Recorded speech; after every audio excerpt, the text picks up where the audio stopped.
আসসালামু আলাইকুম ওয়া রাহমাতুল্লাহ। প্রিয় দেশে এবং প্রবাসী কৃষিপ্রেমিক ভাই ও বোনেরা, আশা করি সকলে ভালো রয়েছেন। দীর্ঘদিন পর আমি আমার ইউটিউবে একটা পোস্ট করতে চাচ্ছি, বর্তমান কৃষিতে করণীয় কী এবং কী করা উচিত, কী বর্জন করা উচিত, বর্তমান কৃষির প্রেক্ষাপটটা কেমন চলছে, আমাদের দেশের অবস্থা। প্রিয় দর্শক, আমি মাত্র খেলাধুলা শেষ করে বাসায় এসেছি, এখনো ফ্রেশ হতে পারি নাই। আমার অত্যন্ত ঠান্ডা লেগেছে, কাশি রয়েছে, আমার মুখে আদা রয়েছে। তারপর অনেকের ডিমান্ডের কারণে, অনেকের মোবাইল করার কারণে, কমেন্টস করার কারণে আমি আজকে এই ভিডিওটা করার ইচ্ছা পোষণ করেছি। ভালো লাগলে কমেন্টস করে জানাবেন। প্রিয় দর্শক, আসলে দেখেন বর্তমান দেশের প্রেক্ষাপটটা দেখেন। আমাদের দেশে বর্তমান যে শীতকালীন সবজি, মূলা, আলু, পেঁয়াজ, ফুলকপি, বাঁধাকপি,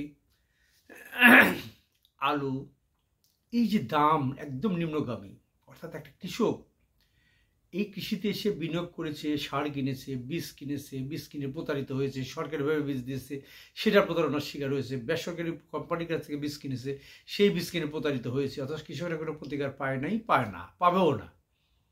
অথচ কোম্পানিরা বহাল তবে তুলেছে, এটা নিয়ে বহুত মিডিয়াতে নিউজ হয়েছে, কিন্তু এর কোনো প্রতিকার নেই। কৃষকদের পক্ষে কথা বলার মতো কেউ নেই, আর কৃষকদের কোনো সংগঠন নেই। গণসংসদে বা সরকার পর্যায়ে, নীতি নির্ধারক পর্যায়ে কিন্তু কৃষকদের পক্ষে কথা বলার কেউ নেই। সেটা কোনো কৃষক প্রতিনিধি নেই, কৃষক কোনো পার্লামেন্টের মেম্বার হওয়ার যোগ্যতা রাখে না, বা থাকলেও সেখানে কৃষকদের নিয়ে ভাবা হয় না। অথচ 18 কোটি লোকের মধ্যে 14 কোটি যদি ভোটার হয়, 13 কোটি লোকই প্রত্যক্ষভাবে কৃষির সাথে সম্পৃক্ত। তা আমি জোরালো বর্তমানে এই তত্ত্বাবধায়ক সরকারের কাছে অনুরোধ করব, এবং বলিষ্ঠ কণ্ঠে, যে আপনারা যেহেতু সংস্কার করছেন, এই বিভিন্ন সংস্কারের মধ্যে কৃষি আর শিক্ষা নিয়ে আপনাদের সংস্কারের গুরুত্ব আমি দেখছি না। তো এটা একটা বিশাল একটা দেশ ধ্বংসের একটা পায়, তারা আমি মনে করছি। কৃষি আর শিক্ষার কিন্তু সংস্কারটা বেশি জরুরি। এই দেশ কৃষি ছাড়া কখনো এগোতে পারে না, পারবে না, উন্নয়ন করতে পারবে না, উন্নতি করে যেতে পারবে না। এবং যেখানে 13 কোটি লোকই কৃষির সাথে সম্পৃক্ত, তো এখানে কিন্তু আপনার সংস্কার যাই করুন, আগামীতে জেনারাল ইলেকশন করুক, যে সমস্ত দলই আসুক, অন্তত সেখানে আপনারা 400 করুন, 350 করুন, 500 করুন মহান সংসদে আসন, অন্তত সেখানে কিন্তু কৃষকদেরও 100 থেকে 200 আসন রাখা উচিত, বাধ্যতামূলক। এটা সংস্কারে আপনি সংযোজন করেন, কারণ কৃষকরা কথা না বললে এটা তো হবে না। যেমন আমাদের কোন অঞ্চলে কোন ফসল হবে, কোন অঞ্চলে কোন ফসলটা ভালো হয়, সেই অঞ্চলে মাটি পরীক্ষা করার পদ্ধতিটা কি, কীভাবে মাটি পরীক্ষা করবে, কোন ফসলটা আগাম হয়, কোন এলাকা, এই যে অনেকগুলো বিষয় রয়েছে যেগুলো আমরা অ্যাপসের মাধ্যমে দেখি। সবাই তো অ্যাপস জানে না। প্রিয় দর্শক, আসলে আমাদের কৃষি বিভাগে যেগুলো লোক রয়েছে, কর্মকর্তারা রয়েছেন, ইনারা কিন্তু অনেক অভিজ্ঞ, বিচক্ষণ। এর মাঝে যেগুলো সুবিধাভোগী কুলাঙ্গার কৃষি অফিসার, যেমন আজকেও একজন বিদায় নিয়েছেন খামার বাড়ি থেকে, উনি 2 বছর চাকরি এক্সটেনশনও করেছিলেন। তারপরও তিনি বলতবেদের থেকে কিন্তু কৃষির ব্যাপক দুর্নীতি করে হাজার হাজার কোটি টাকা বিদেশে পাচার করে দেশের কৃষিখাতটাকে ধ্বংস করে দিয়েছে। তার শুভাকাঙ্ক্ষী আরও কিছু বেয়াদব কুলাঙ্গার কৃষি কর্মকর্তা জুনিয়র রয়েছে, যিনারা কিন্তু সিনিয়রদের ডিঙ্গিয়ে বড় বড় পদে অধিষ্ঠ হয়ে এবং সেই পদে বহালতবিতে রয়েছে। এগুলো তীব্র নিন্দা জানাচ্ছি এবং আইনগত প্রতিকার চাচ্ছি, এবং এদের বিচারে দাবি করছি, এবং এদের চাকরিচ্যুত করে এদের শাস্তির আয়ত আনা হোক। তা নাহলে আমাদের দেশে আগামীর প্রজন্ম কিন্তু এই একই পর্যায়ে থাকবে। কেননা দেখেন, আজকের কৃষিতে আমাদের এই 5 তারিখের পরে, এই জুলাই বিপ্লবের পরে কিন্তু কৃষিক্ষেত্রে কোনো পরিবর্তন নেই। যে পিডি, সে পিডি রয়েছে, সে দুর্নীতি করেই চলেছে, সে আরো ভালো অবস্থানে রয়েছে। তার কিসের পরিবর্তন আসলো? তারা কি দুর্নীতি করে নাই? আগের অতীতকে খেয়াল করুন আপনারা।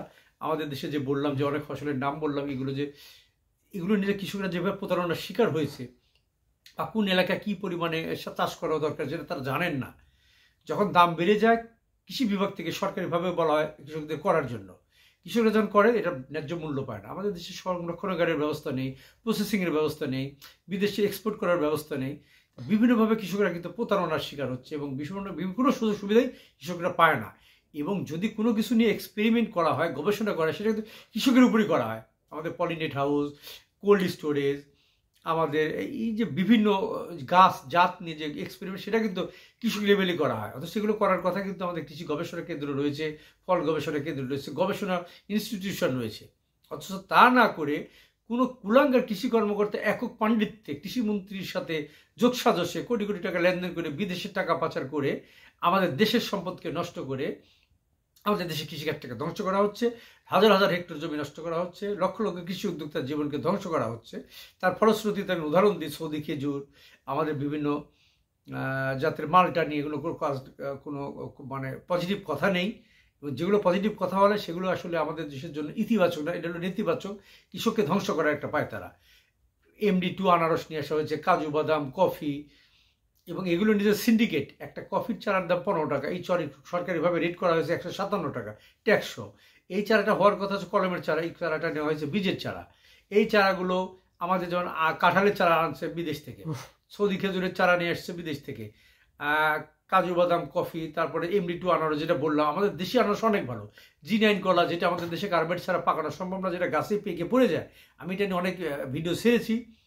আর MD2 আনারস যেটা মন্ত্রী মহোদয় নিজে উৎপাদন করে কিন্তু আমাদের নাটোরে 2 ট্রাক পাঠিয়েছিল, আমরা বিক্রি করতে পারি নাই, টাকের ভাড়া উঠে নেয়। অর্থাৎ MD2 আনারসটা অত্যন্ত ছোট আনারস, যেটা আমাদের হিলে যে আনারসটা এটা অত্যন্ত সুমিষ্টি এবং অমৌসুমি হয়, এটা কিন্তু অনেক ডিমান্ড পাওয়া যায়। অর্থাৎ এক পিস অ্যাটলিস্ট 30 থেকে 40 টাকা, অর্থাৎ আমরা যদি 80 টাকা 40 টাকা কেজিও বিক্রি করি, এটা কিন্তু অনেক ভালো এবং সুমিষ্ট। অথচ এই MD2 আনারসটা কিন্তু ভিতরে একটা বিশাল তার রোয়া রয়েছে, এবং আনারসের সাইজটা খুবই ছোট, রসালো না, টক, অনেক ক্ষেত্রে গলাও ধরে, এবং এর পাতাটা ব্যাপক বড়। অথচ আমাদের দেশি আনারস কিন্তু বিশাল ব্যাপক বড় সাইজ। আমি মনে করি MD2 আনারস 3টা আর আমাদের দেশি আনারস 1টা সমান। অথচ আমাদের দেশীয় আনারসটাকে নষ্ট করে, আমাদের দেশীয় আনারসের অনেকগুলো ভ্যারাইটি রয়েছে, নষ্ট করে বিদেশ থেকে ইন্দোনেশিয়া, ফিলিপাইন থেকে আখ মাখ এটা ওটা নিয়ে এসে, আনারস এনে, খাটো জাতের নারকেল এনে, খাটো জাতের সুপারি নিয়ে এসে খামাখা, তারপরে ইন্ডিয়া থেকে ভেজাল কাঁঠালের জাত 12 মাসি বলে, 6 বলে 18 কাঁঠালের জাত নিয়ে এসে ডেমো দেওয়া হচ্ছে সরকারি হর্টিকালচার সেন্টারে। এটা কীভাবে সম্ভব? আমি মনে করি একক লোকের পণ্ডিত্য কেন থাকবে? আর একজন পদোন্নতি পাবে জুনিয়র অফিসার, সিনিয়র ডিঙ্গে, এটা কোন দেশ? এই কৃষিকে নিয়ে ভাবার কেউ নেই, কৃষকদের প্রতিনিধিত্ব নেই। আমি মহান সংসদে কৃষকদের প্রতিনিধিত্ব চাই, এবং সেটা 10% কোটা প্রতিটা দলেরই রাখা উচিত, এবং শিক্ষিত কৃষক যারা মেধাবী। আর আরেকটা বিষয় রয়েছে, আপনি যদি যে কোনো জব করেন, চাকরি করেন, আপনার কিন্তু একটা স্বাধীনতা দরকার, এবং মনের আনন্দের সহিত আপনি চাকরি করবেন, সেখানে আপনার ফিডব্যাক আসবে। আমি বেসরকারি কোম্পানিতে 7 বছর চাকরি করেছিলাম ওষুধ কোম্পানির রিপ্রেজেন্টেটিভ হিসাবে। সেখানে আমাদের টার্গেট দেওয়া হয়েছিল, এবং আমাদেরকে বলাই হয়েছে তো আপনি কোথায় চাকরি করলে স্বাচ্ছন্দ্য বোধ করবেন। অর্থাৎ আমি একটা চাকরি করছি কারণ কি, আমার ফ্যামিলি ভালো মতো চলুক, সচ্ছল হোক, আমার সন্তানদের জন্য আমরা টেক কেয়ার করতে পারি, তবেই না আমি ভালো থাকবো। কারণ আমাকে যদি আমার কোম্পানি আমার বিবি বাচ্চা ফ্যামিলি বাবা মা থেকে আমাকে এমন দূরে দিয়ে দিল, আমাকে অবিচার করে এমন দূরে দিল, সেটা তো মেন্টালিটি আমি সাপোর্ট পাবো না, আমি মেন্টালি শান্তি পাবো না। তাহলে ঠিক কৃষি কর্মচারীর ক্ষেত্রে দেখেছি ঊর্ধ্বতন যে সমস্ত অফিসার, বেয়াদব মার্কা অফিসার, এরা দেখাচ্ছে নিজের অর্থাৎ তারা বেশি টাকা পায় নাই, ঘুষ চেয়েছে, ঘুষ পায় নাই, এই জন্য তাকে বদলি করে দিয়েছে। বদলি করে কোথায় দিয়েছে? তো দিয়েছে রাঙ্গামাটি, বদলি করে নাটোরের লোককে দিয়েছে নওগাঁতে, মানে সে যেন শান্তিপূর্ণভাবে মানসিকভাবে স্বস্তিতে চাকরি করতে না পারে। মানসিক যদি শান্তি না থাকে, সে চাকরি ফুলফিল করবে কেমনে? তো এই যে বিষয়গুলো অনিয়ম, এবং কৃষি বিভাগের ঊর্ধ্বতন কর্মকর্তারা ফ্যামিলি নিয়ে ছুটির দিনে তারা পিকনিকে আসে, হানিমুনে আসেন, সেই সময় দেখছে আমাদের লোকাল যে সমস্ত কৃষি কর্মকর্তারা রয়েছে, বিশেষ করে উপসহকারী কৃষি কর্মকর্তা, উপজেলা কৃষি কর্মকর্তা, ইনারা কিন্তু ছুটি কাটাতে পারেন না। ইনারা রাস্তায় এই মালচিং নিয়ে দাঁড়িয়ে থাকেন ওই ওনাকে অভ্যর্থনা জানানোর জন্য। অথচ উনি কিন্তু হানিমুনে এসছেন, টিএ ডিএ থাকা খাওয়া, ইনার জন্য ভিআইপি, ইনার টাওয়াল আলাদা, বেডশিট আলাদা, রুম আলাদা, এসি, সব কিছু ইনাকে নিয়ে মানুষ ব্যস্ত হয়ে যায়। সাপ্তাহিক একটা ছুটির দিন তারা কিন্তু ছুটি কাটাতে পারে না। এগুলো বৈষম্য কেন থাকবে? প্রিয় দর্শক, আমি মূলত এই সময় যে আমি আরও কিছু কথা রয়েছে, আমি মূল আলোচনা হচ্ছে আমাদের দেশে কৃষি সন্ত্রাসীদের নির্মূল করতে হবে, কৃষি কর্মকর্তা, অসাধু কৃষি কর্মকর্তাদের সরাতে হবে, অযোগ্য কৃষি কর্মকর্তাদের তাদেরকে সরিয়ে দিতে হবে। হ্যাঁ, যদি এটা সরকারি জব, ট্রান্সফারেবল জব, তাকে ট্রান্সফার করতে হবে, এক জায়গা থেকে আরেক জায়গায় যেতে হবে। তার যদি কোনো অসামঞ্জস্যপূর্ণ কর্মকাণ্ড ঘটে থাকে, এটা প্রকাশ পায়, তাকে সরিয়ে দিতে হবে। তার মানে এই না তাকে ব্যাপক পরিমাণে শাস্তির যোগ্য হলে তাকে চাকরি থেকে একবারে বাদও দেওয়া যেতে পারে। তবে চাকরির তার অপকর্মের মোটিভটা বুঝে, কিন্তু কৃষিকে ধ্বংস করে নয়। একজন ভালো মানুষকে আপনি হুট করে খাগড়াছড়ি রাঙ্গামাটি পাঠিয়ে দিবেন, তার ছোট ছোট বাচ্চা থাকতে পারে, তার ফ্যামিলি থাকতে পারে, বা পিতামাতা অসুস্থ থাকতে পারে, যে কিভাবে সে চাকরি করবে। এই বিষয়গুলো কিন্তু মানবিক দৃষ্টিকোণ থেকে দেখা দরকার, এবং যার যে যোগ্যতা থাকে সেখানে বসানো উচিত। প্রিয় দর্শক, আমি এখন একটু আমার লিচুর দিকে আসি। বর্তমানে আম, লিচু এবং লেবুর যে ফুলগুলো আসছে, লেবু আগামী রমজান মাসের 15 তারিখ পর্যন্ত যদি বিক্রি করতে না পারেন, তারা কিন্তু লেবুর বাজারে ধস নামবে, তারা কিন্তু লেবু চাষ করতে পারবে না, লাভবান করতে পারবে না। ঠিক আছে, আগামী বছর দেখবেন পেয়ারা ব্যাপক চাষ করছে, পেয়ারার বাজারটা পড়ে যাবে। ড্রাগন এবার অনেকে কেটে ফেলেছে, আগামীতে ড্রাগনের বাজারটা বেড়ে যাবে।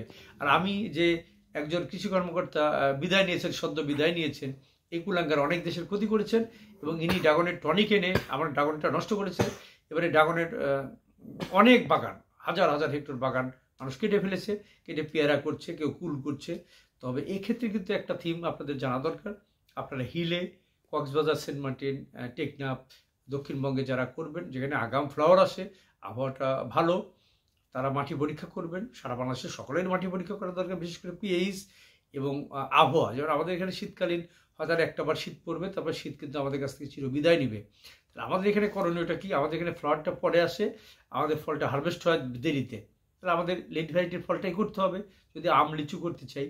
আর অন্য এলাকার জন্য কিন্তু আগাম ফল আসতে হবে। এখন যাদের আম, লিচুতে মুকুল আসছে, তাদের জন্য করণীয়, যদি গাছে পোকামাকড় থাকে আপনি চিকিৎসা করবেন, ইমিডাক্লোপিড, ম্যানকোজেব, অ্যাবামেকটিন। বিশেষ করে আমাদের দেশে মহামারী হলো কাঠবিড়ালি, আগামীতে আসছে, এটা সারা দেশব্যাপী আন্দোলন হওয়া দরকার, এবং কাঠবিড়ালির নিধন হোক, কাঠবিড়ালকে সংরক্ষণ করা হোক, ফসলের জন্য ক্ষতি না করে, ফসল বাঁচুক, কাঠবিড়াল বাঁচুক, যে কোনো একটা পদ্ধতি অবলম্বন করতে হবে। আদারওয়াইজ কাঠবিড়ালকে ধ্বংস করে দিতে হবে, তাহলে আমার কৃষি বাঁচবে না। এই একটা বিষয়।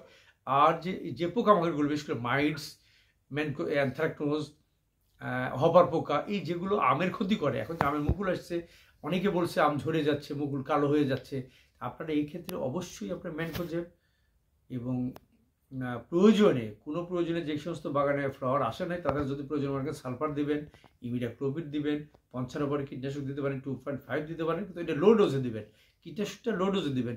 বোরন দিবেন, বোরনটা অবশ্যই দিবেন, কারণ এখন এবং ঠান্ডা আবহাওয়া দিবেন। আর সর্বোচ্চ যে কাজটা করবেন, আপনার মাটিতে সেচ দিবেন, অবশ্যই সেচ দিবেন। অনেকে ভুল ধারণা যে এখন সেচ দিলে হয়তো আপনার বাগানে নতুন বার্ন নেবে, শাখা নেবে, ব্রাঞ্চ হবে, এবং নতুন পাতা গজাবে, সেখানে মুকুল আসবে। আসলে এটা ভুল ধারণা। এবং এখন যে মুকুলগুলো আসছে, সেই মুকুলগুলো থেকে আপনাকে টিকাতে হবে ফল যদি না টিকে, দানা যদি না বাঁধে, তারপরে তো আসে আপনার ফ্রুটস ফ্লাই, মাছি পোকার আক্রমণ, সেটাকে আপনাকে কন্ট্রোল করতে হবে। আমাদের দেশে যে আমদানি করা পলিব্যাগ আমের, এই আমের ব্যাগিংগুলো কিন্তু অনেক দাম, যে আমাদের দেশে উৎপাদনের সরকার ব্যবস্থা করা উচিত, বা বেসরকারি পর্যায়ে ব্যবস্থা করা দরকার।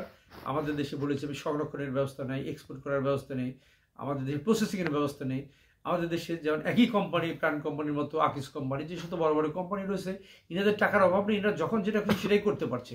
আমি মনে করি এই সমস্ত বিষয়, যে সমস্ত কৃষি উদ্যোক্তার ধ্যান ধারণা রয়েছে, তাদেরকে সাপোর্ট দেওয়া দরকার সরকারিভাবে।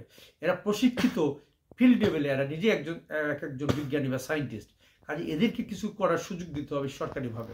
কারণ একজন কৃষি উদ্যোক্তা যদি নিজস্বভাবে কোনো একটা ইন্ডাস্ট্রি করতে পারে, 5টা আইটেম নিয়ে যদি কাজ করে, সে নিঃসন্দেহে বাংলাদেশের নিরাপদ খাদ্য দিতে পারবে। আর যে সমস্ত কোম্পানি কমার্শিয়ালি হয়ে গেছে, এবং তারাই যদি বারবার হাজার হাজার প্রোডাক্ট নিয়ে আসে, তাহলে জীবনে অন্য কেউ আর উন্নতি করতে পারবো না, একই কোম্পানির কাছে আমরা যেমনি হয়ে থেকে যাব। যেমন আমাদের কাঁচা টমেটো, কাঁচা ইনম্যাচুর আম, তারা নিয়ে নিচ্ছে, যে এলোমেলোভাবে তারা প্রোডাকশন করছে, এবং এগুলো গুণগত মান সঠিক নয়। এটা আমরা একাধিক নিউজও দেখেছি আমরা, যে বিভিন্ন কোম্পানির। তো প্রিয় দর্শক, আসলে আমাদের দেশকে যদি ভালোবাসি, তাহলে আমাদের সব দিক থেকে আমাদের ভালো কাজ করতে হবে। আমাদের যে সমস্ত কোম্পানি বীজ দিয়ে প্রতারণা করেছেন, সরকারি কর্মকর্তা যিনারা যে বীজ থেকে কাজু বাদাম, কফি, এই জাতগুলো নিয়েছেন, MD2 আনারস নিয়ে এসছেন, সৌদি খেজুর নিয়ে এসছেন, এবং আমি শুনতে পেলাম ইমিডিয়েট যে MD2 আনারসের ডেমো দেওয়া হচ্ছে। কাজু বাদামের ডেমো দিয়েছে, আমাদের নাটোরে একটি গাছও বাঁচে নাই। বড় বড় সচিবালয়ের সচিব মহোদয় এসছেন, ডিজি মহোদয় এসছেন, এদের দিয়ে কাজু বাদামের একটা গাছ রোপণ করেছেন, কেউ বাঁচাতে পারে নাই। তা আমাদের এলাকায় কাজু বাদাম হবে না, খামাখা কৃষকদের ডেমো দিয়ে হাজার হাজার হেক্টর জমি নষ্ট করার কি দরকার? পরিকল্পনা নেই। আমাদের গবেষণাগার আছে, সেখানে গবেষণা না করে একক ব্যক্তির পাণ্ডিত্যে কেন এগুলো চলে? সেই ব্যক্তিদেরকে এত দুঃসাহস থাকে কি করে? তারাই শুধু প্রাইম মিনিস্টারের সাথে সম্পর্ক, তাদের শুধু কৃষিমন্ত্রীর সাথে সম্পর্ক, আর বাকি যে লক্ষ লক্ষ কৃষি সম্প্রসারণ যে কৃষিবিদ অফিসাররা রয়েছেন, তিনারা তো পদের দিক দিয়ে, যোগ্যতার দিক দিয়ে অনেক হায়ার লেভেলের হলেও কিন্তু সেই সমস্ত কুলাঙ্গার মানে অসৎ অফিসারদের কাছে তারা টিকে থাকতে পারছে না। আমি অনুরোধ করব মানবিক দৃষ্টিকোণ থেকে সকলের দিকে করতে হবে, যারা অন্যায় করে এদের বিচার হওয়া অতীব জরুরি। এবং যিনারা এখনো বহাল তবিয়তে রয়েছে, আজ দেখেন জুলাই বিপ্লবের পরে কিন্তু কোনো অফিসারকে বদলি করা হয় নাই, সেই সবাই স্ব অবস্থানে বহাল রয়েছে এবং তারা কিন্তু দুর্নীতি করেই চলেছে। তো এগুলোর বিচার চাই আমি। আর মহান সংসদে কিন্তু কৃষকদের প্রতিনিধিত্ব করতে হবে, মহান সংসদে কৃষকরা দাঁড়াবেন, আগামী সংস্কারে কিন্তু এই জিনিসটা আনতে হবে। যে সমস্ত দলই আসুক, সেই বিএনপি আসুক, জামাত শিবির আসুক, তাদেরকেও একটা দিতে হবে যে আপনারা আপনাদের 350 হোক, 500 আসন হোক, সেইখানে কিন্তু আপনার 50 জন কৃষককে আপনারা পার্লামেন্টের মহান সংসদে এমপিত্ব করার সুযোগ দিতে হবে আপনাদেরকে। এ ধরনের সংসদে বিল পাস না হলে আগামী কৃষিকে বাঁচানো সম্ভব না, কারণ আমরা কোন এলাকায় কী ফসল করব, কিভাবে করব।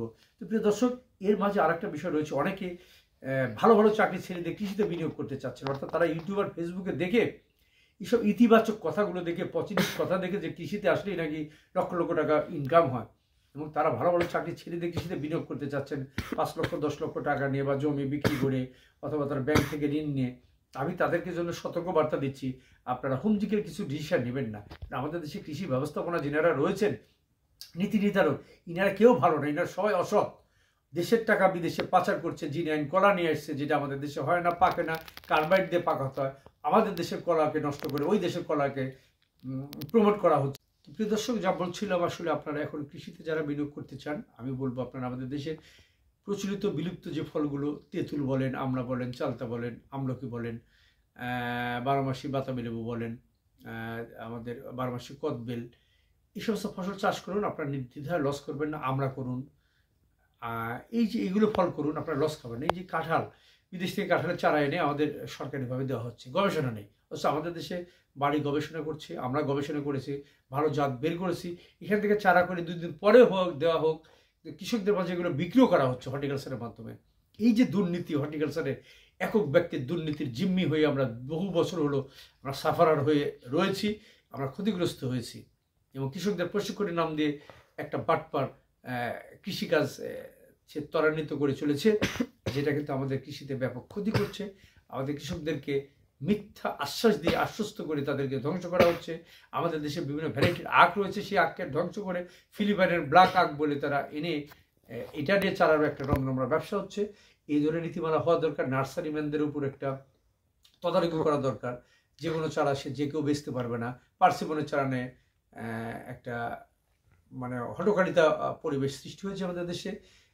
এই যে মাল্টার গাছ ওরিয়েন্টাম রুটে করলে 40 বছর বাঁচবে, এই যে বলে চারা বিক্রি করা, বিভিন্ন জাতের অ্যাড দিয়ে অমকাম, এই অমকামের গুণাবলী, এই ক্যারেক্টারে, এইসব বলে যে চারা বিক্রি করে যে দেশের যে ক্ষতিগুলো করা হচ্ছে, নার্সারিম্যানরা বা 2-1 লোক অনলাইনে সেল করে দেশের ক্ষতি করছে, এগুলো জবাব দিতে দরকার, এগুলো আইন করা দরকার, ইউটিউব ফেসবুকে একটা আইন করা দরকার।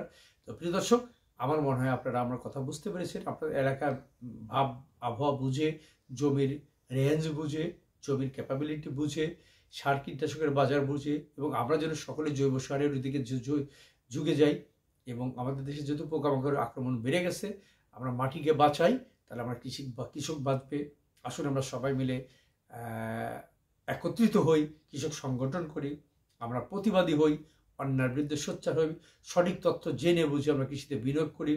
আমরা যদি সাথী ফসল করতে চাই, আমরা বুঝে শুনে করবো, হয়তো মালটা করবো, ভিতরে কুল দেবো, নইলে সাথী ফসল হিসেবে পেয়ারা দেবো।